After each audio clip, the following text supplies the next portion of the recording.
नमस्कार दोस्तों, चलिए बात करते हैं यूजीसी नेट प्रथम पेपर जो कि कंपलसरी पेपर है। उसके पहले इकाई है जो टीचिंग एप्टीट्यूड, उसके पहले पार्ट में कल कुछ क्वेश्चन देखे थे। अब आगे के कुछ प्रश्नों को हल करते हैं। चलिए, सबसे पहला क्वेश्चन है हमारा, निम्नलिखित में से कौन से निर्णय जाल विचारण और नियोजन क्रियाकलापों से जुड़े हैं। इसमें आपका ऑप्शन सही है आपका चौथा, सी है जोखिम भरा कदम, निम्न फ्रेम नियंत्रण और फ्रेम अंधापन। इसमें आपका कौन सा सही है? चौथा सही है। विद्यार्थियों को पाठ पढ़ाने के लिए इन अनुदेशात्मक घटनाओं को प्रारंभ से अंत के क्रम में लगाइए। इसमें आपका तीसरा सही है। सबसे पहले इसमें 5 ऑप्शन दिए, इसमें आएगा सबसे पहले डी, विषय वस्तु प्रस्तुत करना, फिर है आपका सी, ध्यान आकर्षित करना, फिर है बी है आपका वांछित व्यवहार प्राप्त करना, फिर है ए आपका शिक्षार्थियों को उद्देश्यों की सूचना देना, फिर है ई प्रतिपुष्टि प्रदान करना। अगला देखते हैं, कभी कभी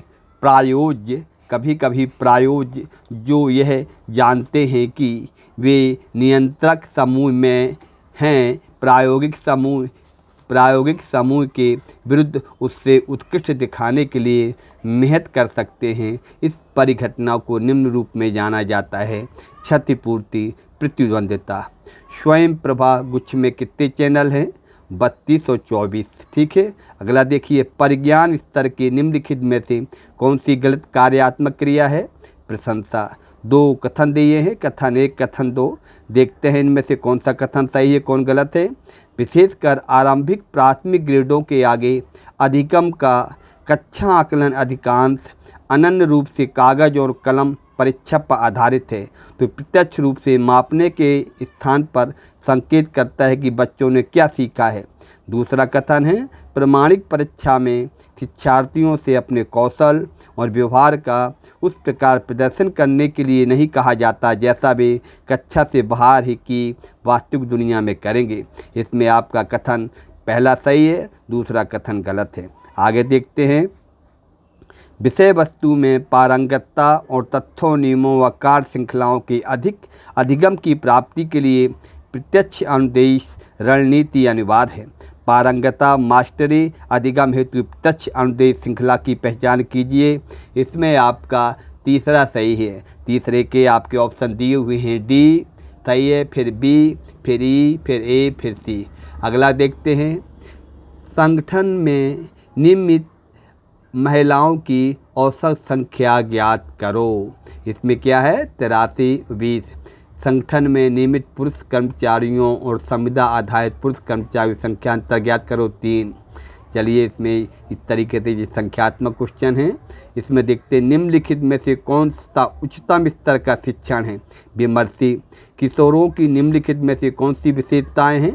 वयस्कों को नियंत्रण से बढ़ती स्वतंत्रता, तीव्र मनोवैज्ञानिक परिवर्तन और समकक्ष समूहों के साथ गतिविधियों पर अधिक ध्यान देना।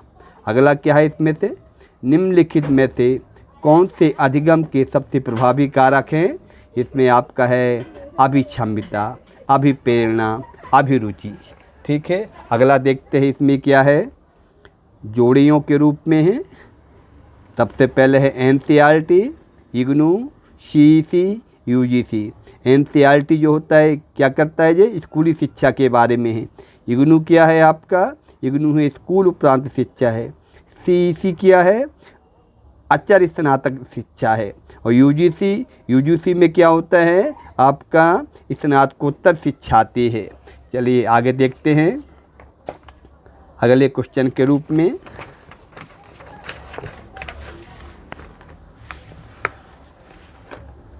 अगले क्वेश्चन के रूप में देखते हैं, अधिगम कर्ता केंद्रित उपागम में शिक्षक को। इसमें आपका दूसरा सही है, छात्र के अधिगम को आसान बनाना चाहिए। निम्नलिखित में से कौन सा उच्चतम स्तर का शिक्षण है? विमर्शी। आगे देखते हैं, किशोरों की निम्नलिखित में से कौन सी विशेषताएं हैं? पहला है वयस्कों को नियंत्रण से बढ़ती स्वतंत्रता, तीव्र मनोवैज्ञानिक परिवर्तन, समकक्ष समूहों के साथ गतिविधियों पर अधिक ध्यान देना। इसमें आपका ऑप्शन क्या होगा? चौथा होगा। कौन से अधिगम के सबसे प्रभावी कारक हैं? इसमें आपके 3 हैं, बी, डी, सी। अभिप्रेरणा, अभिरुचि, अभिक्षमता। आगे देखते हैं जोड़ियों के रूप में NCERT, इग्नू, CEC, UGC।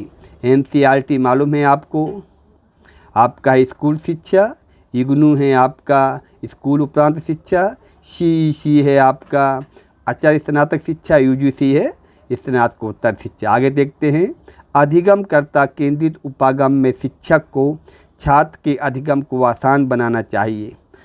इसमें आपका दूसरा सही है, छात्र के अधिगम को आसान बनाना चाहिए केंद्रित उपागम में शिक्षक को। अगला देखते हैं शिक्षण के किस स्तर पर संबंधों पर दृष्टिपात को उद्देश्य के रूप में प्रोन्नत किया जाता है? अवबोध स्तर। आगे देखते हैं दिए गए शिक्षण की विधियों के स्पेक्ट्रम के कथोपकथन संवाद किन्हें कहा जाता है? इसमें आपका बी और सी सही है। अगला देखते हैं जोड़ियों के रूप में पाठ स्पष्टता, अनुदेश वैविध्य, शिक्षण प्रक्रिया में संलिप्त, छात्र सफलता स्तर।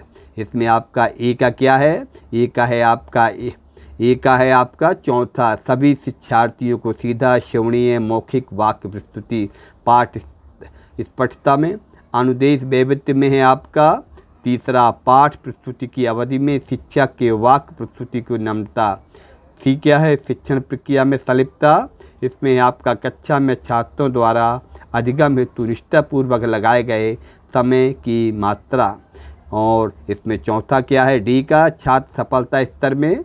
इसमें है छात्रों के अवबोधन की आवृत्ति, उसके द्वारा अभ्यास का सही तरीके से पूरा करना। चलिए कथन देखते हैं। छात्रों को विकल्पों का परीक्षण करने के लिए उत्साहित करने वाला कक्षा का संवाद प्रत्यक्ष अनुदेशन का एक उदाहरण है। दूसरा कथन है पूछताछ का मतलब शिक्षक का छात्रों को विस्तारपूर्व उत्तर देने के लिए उत्साहित करने वाला कथन। इसमें आपका कथन पहला गलत है, दूसरा सही है। आगे देखते हैं कथन और कारण दिए हैं। मूल्यांकन प्रणाली में नवाचार, उपयुक्त उपकरणों की विश्वसनीयता और वैधता संबंधी विषयों को प्रचुर मात्रा में सुरक्षित करना है। कारण क्या है? मूल्यांकन विफल हो जाता है अगर मूल्यांकन माध्यम विश्वसनीयता और वैधता की अपेक्षाओं की पूर्ति नहीं करते। ए और आर दोनों सही है, व्याख्या भी सही है। आगे देखते हैं जोड़ियों के रूप में।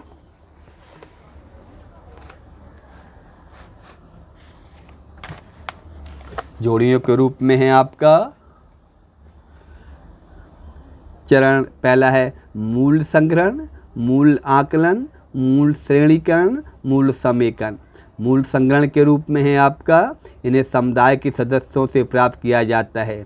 मूल आकलन के रूप में है व्यक्ति को पसंदीदा मूल्यों का चयन उपयोग सिखाने में सहायता है। मूल श्रेणीकरण के रूप में यह व्युत और उपेक्षित मूल्यों में अंतराल हो। मूल समेकन है आपका मानव व्यवहार का अनुमान उपलब्ध कराता है। चलिए आगे देखते हैं। अनुसंधानों में प्रभावी शिक्षण का मुख्य व्यवहार किसे माना जाता है? शिक्षक कार्य अभिमुखीकरण। अगला देखते हैं निम्नलिखित सूची से अप्रत्यक्ष शिक्षण कार्य नीतियों को चिन्हित कीजिए। इसमें आपका आंसर सही है पहला वाला बी, डी, ई। जोड़ियाँ देखिए अनुदेशन, प्रशिक्षण, अनुबंधन, मतारोपण। अनुदेशन में क्या आएगा आपका? चौथा है विद्यार्थियों और शिक्षक के बीच विचारों का सक्रिय आदान प्रदान। प्रशिक्षण के रूप में शिक्षक द्वारा संचालित अनुशासित अभ्यास। अनुबंधन के रूप में शिक्षक से विद्यार्थियों के विचारों की सहचरी प्रस्तुति। और मतारोपण में विद्यार्थियों पर शिक्षक के विचारों का एक तरफा आरोपण। चलिए आगे देखते हैं। कथन 1, कथन 2। कंप्यूटर आधारित परीक्षण से आकलन प्रक्रियाओं में वस्तुनिष्ठ को बढ़ावा मिलता है। और कथन दूसरा है भारत में उच्च शिक्षा में विकल्प आधारित क्रेडिट प्रणाली एक नई व्यवस्था है। कथन 1 और 2 दोनों सही हैं। आगे देखते हैं। अभी कथनों कारण दिए गए हैं। शिक्षण सहायता प्रणाली पारंपरिक अथवा आधुनिक इसका उद्देश्य अर्थव्यवस्था को सुदृढ़ करना और शिक्षण अधिगम प्रक्रिया में गुणवत्ता को सुनिश्चित करना है। कारण क्या है? शिक्षण परिणामों को निर्धारित अनुदेशनात्मक लक्ष्यों के अनुरूप बनाने के लिए आरंभ में एक आधारिक समर्थन की आवश्यकता होती है। ये और आर दोनों सही हैं, आर ए की सही व्याख्या भी है। कक्षा संचार में शिक्षक द्वारा सृजनात्मक सहसंबद्धता और विश्लेषण की क्षमता का प्रदर्शन किस श्रेणी का कौशल कहलाता है? चिंतन कौशल। निम्नांकित में से कौन सा मूल स्व उत्कर्ष से संबंध है? सर्वमुक्तिवाद का मूल। अधिगम के किस स्तर को समनिवेशी अवबोध भी कहा जाता है? विमर्शी चिंतन स्तर को। क्षेत्र मुक्त अधिगमकर्ता की विशेषताएं क्या हैं? बी, पाठ सामग्री की सूचनाओं पर ध्यान केंद्रित करता, प्रतिस्पर्धी बनना पसंद करता और सूचना को स्वयं व्यवस्थित कर सकता। मतलब बी, सी, ई सही है। जोड़ियाँ देखिए, वैकल्पिक शिक्षण विधि, संवादी शिक्षण विधि और कार्य आधारित शिक्षण विधि, स्वाध्याय आधारित शिक्षण विधि।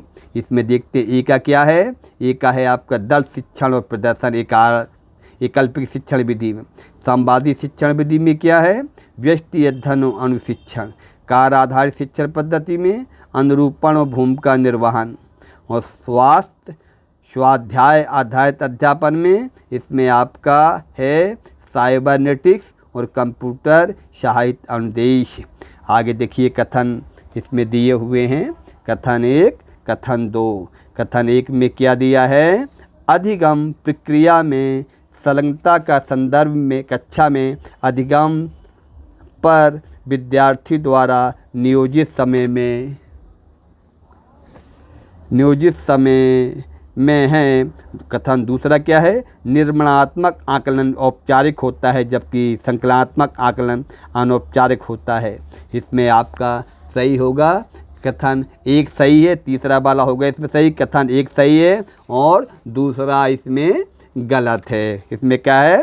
पहला सही है और दूसरा गलत है आपका। तीसरा वाला होगा इसमें ऑप्शन आगे दिया हुआ है आपका। इसमें क्या है? पहला सही है और दूसरा वाला गलत है। चलिए अगले इसमें टीचिंग एप्टीट्यूड के रूप में और आगे क्वेश्चन कल देखेंगे। तब तक के लिए धन्यवाद दोस्तों। ये जो क्वेश्चन आपको दिए जा रहे हैं इसको आप कई बार वीडियो को देखें तो बहुत सारे क्वेश्चन आपको समझ में आने लगेंगे, क्योंकि थोड़ी सी टीचिंग एप्टीट्यूड जटिल है थोड़ा सा। अगर इसको बार बार पढ़ेंगे तो समझ में आने लगेगा आपको। धन्यवाद दोस्तों।